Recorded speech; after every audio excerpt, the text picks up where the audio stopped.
प्रश्नोत्तर सीरीज के इस अंक में आप सबका स्वागत है। आज हम देखेंगे अमेरिकी शक्ति के रास्ते में अवरोध कौन कौन से हैं। यहाँ से एक अंकी या दो अंकी कोई प्रश्न पूछा जा सकता है और इसी अनुसार से हमने मैटर को तैयार किया है। तो अमेरिकी शक्ति के मार्ग में अवरोध कौन कौन से हैं, तो हमने यहाँ पर 3 अवरोधों की चर्चा किया है। नंबर 1 पर हमने दिखाया है अमेरिका की जो संस्थागत बुनावट है वो अमेरिका के रास्ते में अवरोध पैदा कर सकता है। विधायिका, कार्यपालिका और न्यायपालिका सरकार के 3 अंग होते हैं, तो तीनों ही अंग एक दूसरे पर नियंत्रण स्थापित करते हैं। तो इसी संदर्भ में यहाँ पर कहा जा रहा है कि जो अमेरिका की जो संस्थागत बुनावट है कार्यपालिका द्वारा सैन्य शक्ति के बेलगाम इस्तेमाल पर अंकुश लगाने का काम कर सकती है। तो यानी कि अगर कार्यपालिका बेलगाम सैन्य शक्ति का इस्तेमाल करना चाहती है तो उसके मार्ग में विधायिका अवरोध लगा सकती है। फिर दूसरे नंबर पर कहा जा रहा है कि अमेरिकी उन्मुक्त समाज। अमेरिकी उन्मुक्त समाज का मतलब है वहां की जो जनता है वो भी अमेरिका के रास्ते में, अमेरिका की सैन्य शक्ति के मार्ग में रुकावट पैदा कर सकती है। इसको उदाहरण के तौर पर मैंने दिखाया है कि जब वियतनाम युद्ध के समय अमेरिकी सैनिक मारे जा रहे थे, अमेरिका को वहां पर कोई सफलता नहीं मिल रही थी, तो अमेरिका की जनता ने अमेरिकन सरकार पर यह दबाव बनाया कि वहां से सेना को वापस ले। तो इस दबाव के कारण जो है अमेरिकन सरकार ने अपनी सेना को वापस ले लिया था। फिर अगला पॉइंट हम देखते हैं। अगला पॉइंट है नाटो। चूंकि अमेरिका का बहुत बड़ा हित इस संगठन को कायम रखने से जुड़ा है, इसलिए इस बात की पूरी संभावना है कि नाटो के सदस्य देश अमेरिका के वर्चस्व को कुछ हद तक चुनौती दे सकते हैं या उस पर अंकुश लगा सकते हैं।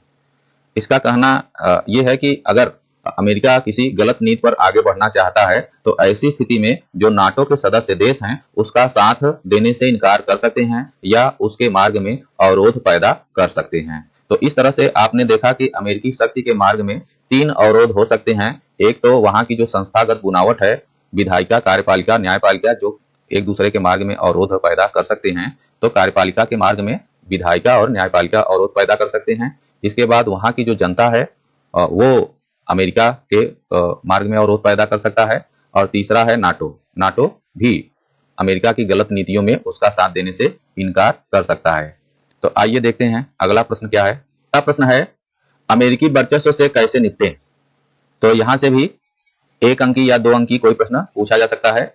तो यहाँ पर कहा जा रहा है कि अंतर्राष्ट्रीय राजनीति में ऐसी बहुत ही कम चीजें हैं जो कि किसी देश की सैन्य शक्ति पर लगाम लगा सकें, क्योंकि वर्तमान में विश्व सरकार जैसी कोई संस्था नहीं है। यूएनओ को हम विश्व सरकार नहीं मान सकते हैं। हालांकि कुछ हद तक यूएनओ देशों के व्यवहार पर अंकुश लगाने में सक्षम है, लेकिन इतने अंकुश से बात नहीं बनने वाली है, क्योंकि कोई भी देश अंतर्राष्ट्रीय संगठनों को अपनी सुरक्षा की गारंटी नहीं मानता। तो यहाँ पर कहा जा रहा है, तो क्या यह मान लें कि अमेरिकी वर्चस्व के मार्ग में कोई अवरोध नहीं है। तो आइए देखते हैं अगला पॉइंट क्या है। यहाँ पर कहा जा रहा है कि भारत, रूस, चीन ये मिलकर जो है अमेरिका का सामना कर सकते हैं, या यूरोपीय संघ के जो देश हैं आपस में समझौता करके, गठबंधन करके अमेरिका के विरुद्ध जो है एकजुट हो सकते हैं। लेकिन इसमें एक बड़ी रुकावट है कि इनके आपसी विवाद हैं, जिसकी वजह से कोई बड़ा गठबंधन नहीं बन पा रहा है और जिसका फायदा अमेरिका को मिल रहा है। लेकिन इन सब के बावजूद भी विशेषज्ञों ने अमेरिकी वर्चस्व से निपटने के कुछ तरीके जरूर बताए हैं। तो जो पहला तरीका है बैंड बैगन नीति।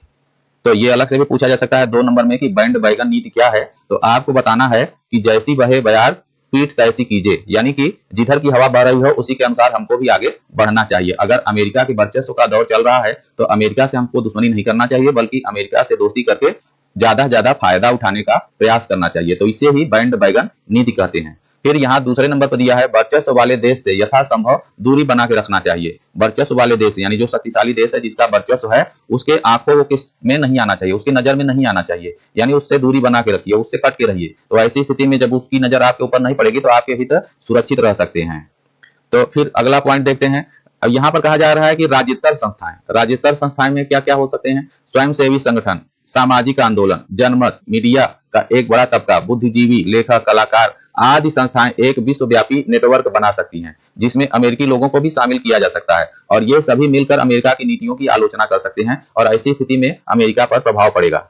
यानी यहाँ पर कहा जा रहा है कि जो राज्यस्तर संस्थाएं हैं, यानी जो सरकारी संस्थाएं नहीं हैं, गैर सरकारी संस्थाएं हैं, ये मिलकर अमेरिका की नीतियों के विरुद्ध आवाज उठा सकती हैं। सोशल मीडिया के माध्यम से या प्रिंट मीडिया, इलेक्ट्रॉनिक मीडिया के माध्यम से अमेरिका की गलत नीतियों की आलोचना कर सकती हैं। तो ऐसी स्थिति में हो सकता है कि अमेरिका को अपनी नीतियों पर पुनर्विचार के लिए मजबूर होना पड़े।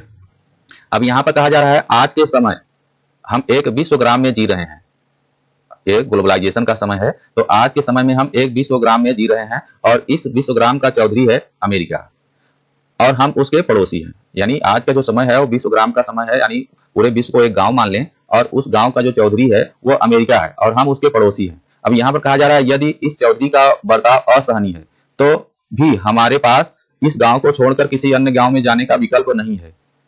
अगर हमारे गांव में कोई जो है हमको परेशान कर रहा है तो हमारे पास एक विकल्प होता है कि हम उस गांव को छोड़कर कहीं जाके बाहर बस जाएं। लेकिन इस विश्वग्राम में जिसका चौधरी अमेरिका है, इसको छोड़कर जाने के लिए हमारे पास कोई दूसरा विकल्प नहीं है। तो अब यहाँ पर कहा जा रहा है कि इसलिए हमें मिलकर विरोध करना होगा और इस वर्चस्व पर नियंत्रण लगाना ही होगा।